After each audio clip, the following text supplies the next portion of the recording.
কেঁচো কম্পোস্ট একটি জৈব সার যা জমির উর্বরতা বাড়াতে ব্যবহার করা হয়। উদ্ভিদ ও প্রাণীজ বিভিন্ন ধরনের জৈব বস্তুকে বিশেষ প্রজাতির কেঁচোর সাহায্যে কম সময়ে জমিতে ফসলের উপযোগী উন্নত মানের জৈব সারে রূপান্তর করাকে কেঁচো কম্পোস্ট বা ভার্মি কম্পোস্ট বলা হয়। কেঁচো সার কেন ব্যবহার করবেন? কেঁচো কম্পোস্ট ব্যবহার করে কম খরচে অধিক ফলন ঘরে তোলা যায়। এতে জমি রাসায়নিক সারের ক্ষতিকর প্রভাব থেকে রক্ষা পায়, পরিবেশের ভারসাম্য ঠিক থাকে এবং মাটির উর্বরতা বাড়ে। ফসলের উৎপাদন ও গুণাগুণ বৃদ্ধি পায়, মাটির পানি ধারণ ক্ষমতা বাড়ে, সেচের পানি কম লাগে, রোগ ও পোকামাকড়ের উপদ্রব কম হয়, জমিতে আগাছার প্রকোপ কমে, সর্বোপরি পরিবেশ দূষণমুক্ত থাকে। উপজেলা কৃষি কর্মকর্তা মহোদয়, তারপরে আমরা জেলা ডিডি মহোদয়ের সাথে যোগাযোগ করলাম, পাশাপাশি কৃষি তথ্য সার্ভিসের সাথে যোগাযোগ করলাম। যোগাযোগের পরিপ্রেক্ষিতে ওনারা আমার অনেক কারিগরি সহযোগিতা দিলেন এবং আমার আরও উৎপাদন বৃদ্ধি করার লাগে বিভিন্ন কলা কৌশল এবং প্রশিক্ষণ দিয়া আমার প্রশিক্ষিত করলেন। আমি আপনার 3 কেজি খেজুর দিয়া শুরু করছিলাম। এখন আপনারা দেখেন আসছেন যে আমার প্রায় 500 কেজির উপরে এখন খেজুর আছে। নিজে যে সবজি উৎপাদন করছি সেই উৎপাদিত ফসলে আমি 100% আমি এই ভার্মি কম্পোস্ট সার ব্যবহার করছি। ব্যবহার করার পরে অনেক কৃষক আমার আশপাশ আছেন, প্রত্যেকে আমার জিজ্ঞাসা করে যে আমরা রাসায়নিক সার ব্যবহার করলাম, আমাদের সবজির কালার এইরকম সবুজ না, কিন্তু আপনার কেন সবুজ হলো? তখন আমি বললাম যে আমি কোনো রাসায়নিক ব্যবহার করি না, আমি আমার এইটা দিয়ে আমি এই বছর আমি শুরু করছি পরীক্ষামূলক, আপনারাও ফরিয়াদ দেখেন। উনি বলার পরে এখানে আপনার একজন বড় ফার্মার আছে তোয়াজখড়ি খানওয়ানির বাসী, উনি আমার কাছে 1 টন নিয়েছেন। 1 টন নেওয়ার পরে উনি চাষ করছেন।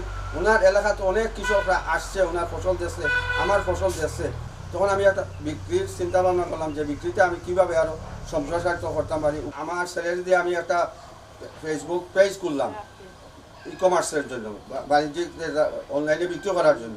তখন আমি দেখলাম আমি কৃষক না, এখন আমি বাণিজ্যিক কৃষির দিকে অগ্রসর হচ্ছি। এখন আমি শুধু এখন কৃষক না, এখন আমি উদ্যোক্তা বলব এবং পাশাপাশি সেটা শুধু আমাদের উৎপাদনশীলতা মাধ্যমে কিভাবে এটা আমাদের আর্থসামাজিক উন্নয়ন ঘটে কৃষক, সেটা আমি ফল পাইছি।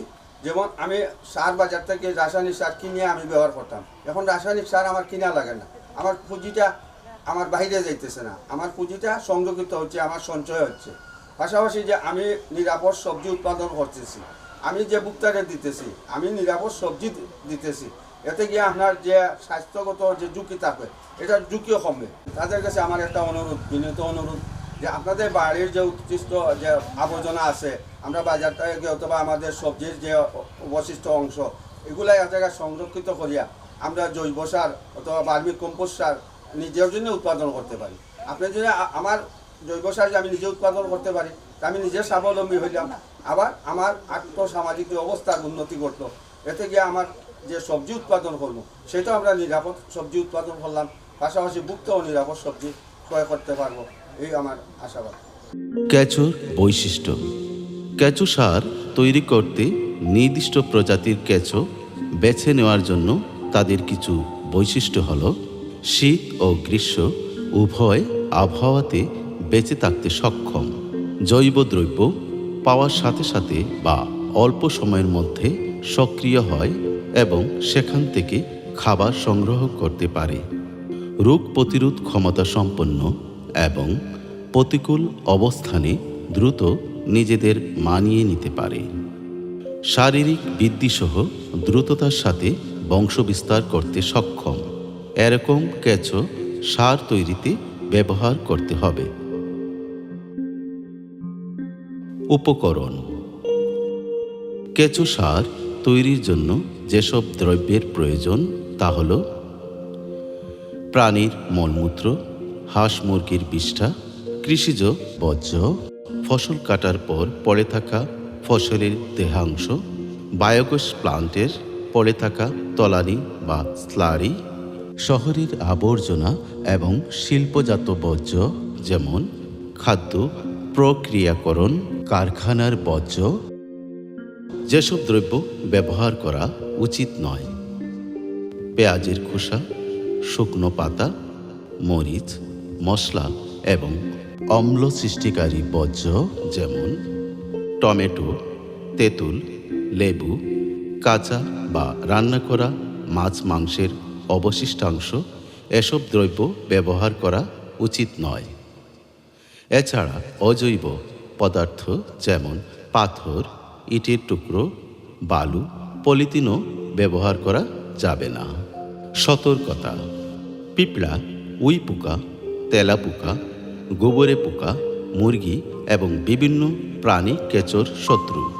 এগুলো কোনো কীটনাশক দিয়ে মারা যাবে না, তবে হাউজের চারিদিকে কীটনাশক দেয়া যাবে। ব্যবহৃত গোবরের সঙ্গে ছাই, বালু, ভাঙা কাঁচ এসব রাখা যাবে না। মুরগি ও পাখির আক্রমণ থেকে বাঁচানোর জন্য হাউজের ওপর ঢাকনা দিয়ে রাখতে হবে।